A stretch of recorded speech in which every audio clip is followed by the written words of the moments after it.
በ26 ጻድቁ አባታችን አቡነ ሀብተ ማርያም ይውላሉ። የአባታቸው ስም ፍሬ ብሩክ ነው። የእናታቸው ስምም ዮስትና ነው። ፍሬ ብሩክም በዘመድ የከበረና ሀብታምም ነበረ። በሕጋዊ ጋብቻም ድንግል ዮስትናን አገባ። ይህችም በበጎ ሥራ ያጌጠች እርሷ ናት። በሐሳቧም በዓለም መኖር ምን ይረብሻል የሚል መጣባት። ፈጥናም ወደ ምድረ በዳ በረሃ ወረደች። ከዋሻ ገብታም ቆመች።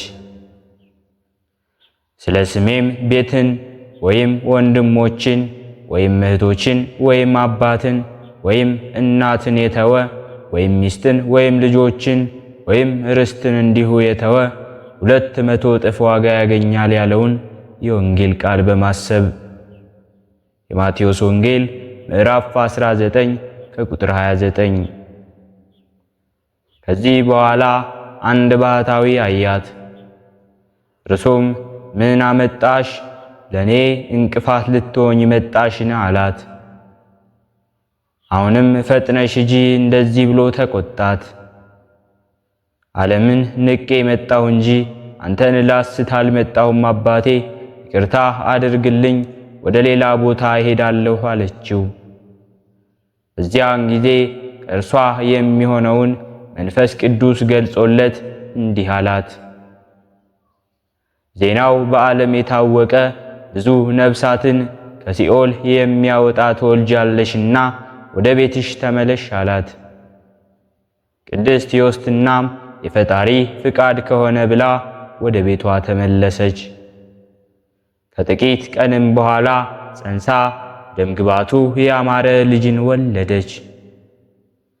40 ቀንም ሲሆነው ወደ ቤተ ክርስቲያን ወሰዱት። ካህኑም ተቀብሎ አጠመቀው። ስሙንም ሀብተ ማርያም ብሎ ሰየመው። ሕፃኑም ጥቂት ካደገ በኋላ ቤተ ክርስቲያን ውስጥ እግዚኦ መሐረነ ክርስቶስ ሲሉ ሰምቶ ሀብተ ማርያም ይህች ጸሎት መልካም ናት፣ እኔም መርጫታለሁ ብሎ ሌሊቱን ሁሉ ይሰግድ ነበር። ከዚህ በኋላ አባቱ የበግ ጠባቂ ያደረገውና በጎቹን እየጠበቀ ሳለ ብዙ የበግ ጠባቂዎች እሸት ተሸክመው መጥተው እንብላ አሉት። የመጣበትን አላውቅምና አልበላም አላቸው። በቁጣ ዓይንም አዩት። እሸቱንም ከጨረሱ በኋላ ሀብተ ማርያም ታላቅ ዝናብ መጣ፣ የምንጠጋበት የለም፣ ቤታችን እንሂድ አለ። የሚታይ ደመናም የለም፣ እንዴት ይዘንባል አሉት። እኔ የማውቀውን አታውቁምና አላቸው። አልሰሙትም ነበር። እርሱም በጎችን ይዞ ወደ ቤቱ በገባ ጊዜ ታላቅ ዝናብና ነፋስ፣ መብረቅ፣ ነጎድጓድም ተሰማ። ታላቅ ዝናብም ሆነ፣ መሸሸጊያም አላገኙም። በሁለተኛም በጎቹን እየጠበቀ ሳለ አንድ የበግ እረኛ መጥቶ በትሩን ነጠቀውና ሄደ። በሕያው እግዚአብሔር ስም ምልሃለው በትሬን አትውሰድብኝ አለው። አልሰጥም አለው። ያን ጊዜ ያቀማኛውን በነፋስ ላይ ተቅበዝብዞ ተሰቀለ። የእግዚአብሔር አገልጋይ ሀብተ ማርያም ማረኝ አለ። ሁሉም ሰዎች አይተው አደነቁ። ሀብተ ማርያም ሆይ ይቅር በለው አሉት። እርሱም እግዚአብሔር ሰቀለው እንጂ እኔ ምን አደረግኩ አለ። እግዚአብሔር ይቅር ይበለው አለ። ያን ጊዜም ወርዶ በእግዚአብሔር ፈቃድ በእግሩ ቆመ። ከእግሩ በታችም ሰገደ። ከዚህ በኋላም ሀብተ ማርያም ስለ አድባር ከምትባል ገዳም ገባ። መነኮሰም። ከመነኮሳት ተለይቶ ታላቅ ተጋድሎ ጀመረ። ከባህርም ገብቶ ይሰግድ ነበር። ያለ ሰንበትም ቀን እህል አይቀምስም ነበር። ከዚህ በኋላ እህል መብላትን ተወ።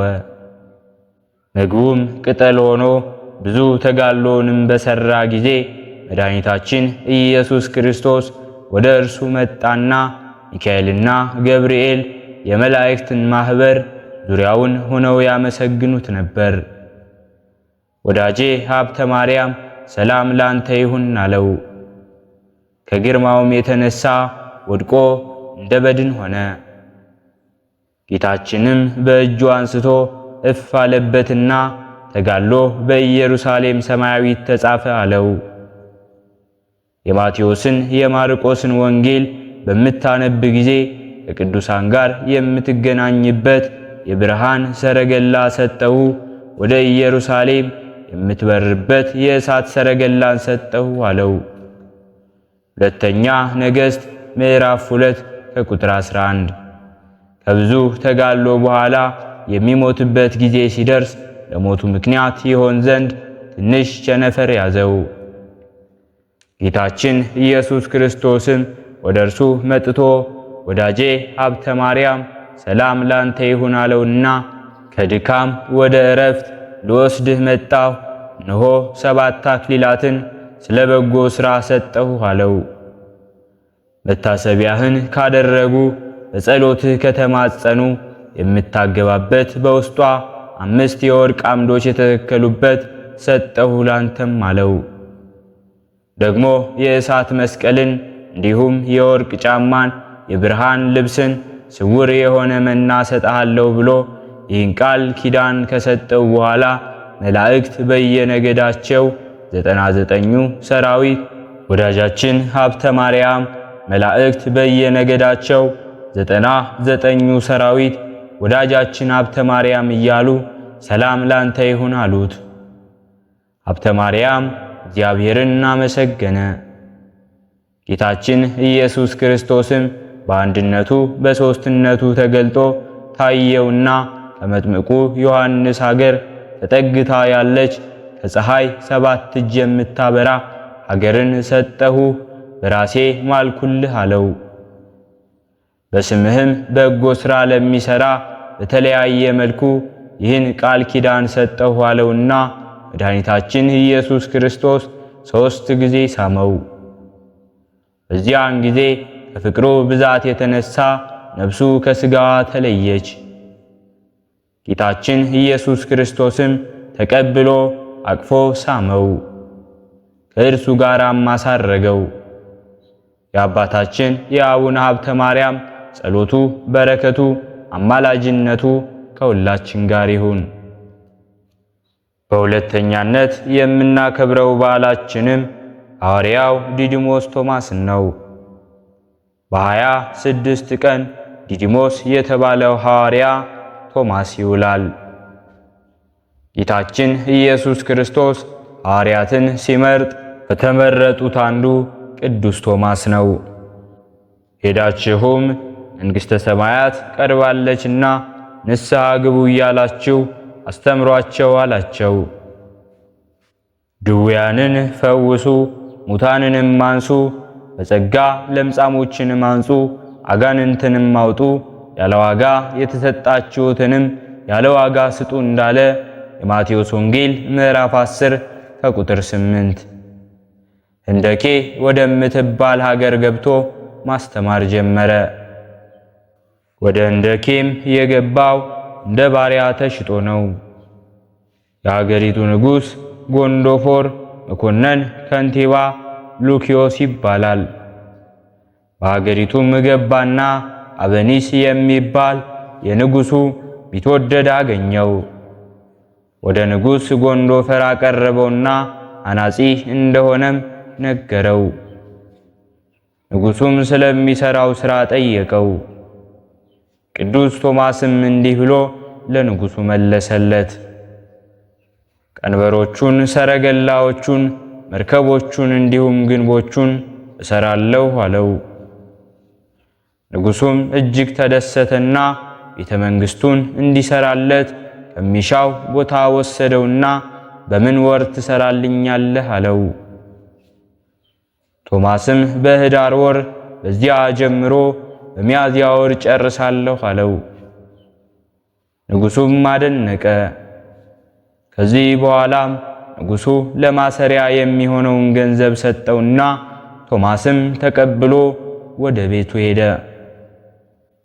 ለድሆችና ለምስኪኖች መጸወተውና ለንጉሡ ሕንፃው አልቆ ጣሪያው ቀርቷል ብሎ ላከበት። ንጉሡም ብዙ ገንዘብ ላከለት። ቶማስም እንደ ልማዱ መጸወተውና ከዚህ በኋላ ንጉሡ ከዘመቻው በተመለሰ ጊዜ ስለ ሕንፃው ጠየቀ። ምንም እንዳልተሰራ ተነገረው። እጅግም ተቆጣ። ቶማስንም አስመጣው፣ ከአበኒስ ጋር አሰረው። በዚያም ሌሊት የንጉሡ ወንድም ጋዶን በድንገት ታመመና ሞተ። መላእክትም ነፍሱን ተመሳሳይ የሌለው በወርቅና በዕንቁ የተሰራ ቤትን አሳዩት። ጋዶንም ይህ ቤት የማን ነው አላቸው። መላእክትም ቶማስ ለንጉሡ የሰራለት ነው አሉት። ከዚህ በኋላ ከሞት ተነስቶ ጋዶንም ያየውን ሁሉ ለወንድሙ ለጎንዶፎር ነገረው። ያን ጊዜ ወደ እስር ቤት ሮጡ። ቅዱስ ቶማስንም አበኒስንም ከእስር ቤት አስወጧቸው። ለቶማስም ሰገዱለት። የሀገር ሰዎችም ሁሉ ከንጉሡ ጋር አመኑ። ቅዱስ ቁርባንንም አቆረባቸውና ባረካቸው። ንጉሡም ለጊዜው አምኖ በኋላ ካደና ቅዱስ ቶማስን ቆዳውን ገፈፈውና ቆዳውን አቅማዳ ሰፍቶ ውስጡን አሸዋ ሞልቶ አሸከመውና በገበያ እያዞረ እርሱን ያየ ይቀጣ እያለ ተናገረ። የባሪያዎችንም ሰውነት ለሰማይ ወፎች የጻድቃንህንም ሥጋ ለምድር አራዊት መብል አደረጉ እንዳለ መዝሙረኛው ዳዊት በመዝሙር 78ቱ ሥጋችሁን የሚገሉትን አትፍሯቸው ነፍሳችሁንም ሊገሏት አይችሉምና እንዳለ የማቴዎስ ወንጌል ምዕራፍ 10 ከቁጥር 28። ከዚህ በኋላ በሰውነቱ ላይ ጨው ነስንሶ አስተኝቶ ለበግ ሰጠው። በጎችም ጨው አላቸውና ሥጋውን ግጠው በሉት፣ አጥንቱንም አስቀሩት። የንጉሡ ሚስት አርሳንያ ትባላለች። ቅዱስ ቶማስን ባየችው ጊዜ ደንግጣ ሞተች። ቶማስም ከሞት ባስነሳት ሰዓት ታምናለህ አለው። አምናለሁም አለ። አቅማዳውንም ጫነበት።